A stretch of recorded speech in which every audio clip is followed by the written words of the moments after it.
Haryadi, Kepala Dinas Pertanian Perikanan dan Kehutanan Kota Palembang, saat ditemui usai acara pergerakan percepatan tanam padi sawah Lebak, Kamis 10 Desember 2015 mengatakan, menanam padi Lebak memiliki berbagai kendala, baik kebutuhan air dan kesuburan tanah. Selain itu juga, produksi yang dihasilkan dalam 1 hektar lahan hanya berkisar 4,5 ton gabah kering.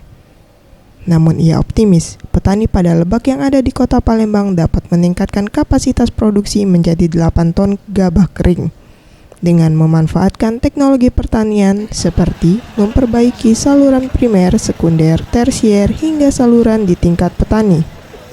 Jika hal ini bisa diwujudkan, maka Palembang akan menjadi showroom pertanian di Sumatera Selatan. Padi Lebak ini memang ada kendala terhadap air dan kualitas kesuburan tanahnya.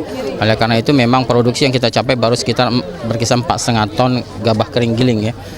Sebenarnya masih bisa kita tingkatkan dengan catatan bahwa kita harus meningkatkan teknologi pertanian yang full, ditambah lagi sarana produksi yang berimbang.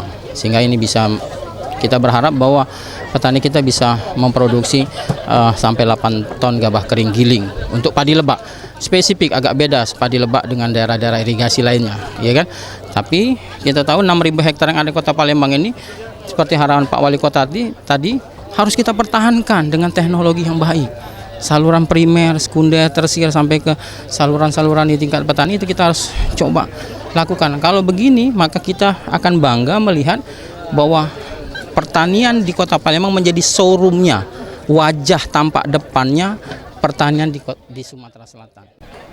Ia juga menambahkan, di tahun depan petani akan dibantu oleh UPSUS TNI AD dalam pembuatan saluran, baik long storage, saluran dam farm, sumur bor, dan semua biaya tersebut diambil dari APBN. Pihaknya akan mencari tahu di daerah mana saja yang kering, sehingga tidak bisa ditanam 2 kali. Mega Dwi Handayani, Gusti Putu Sumatayasa, Sriwijaya TV.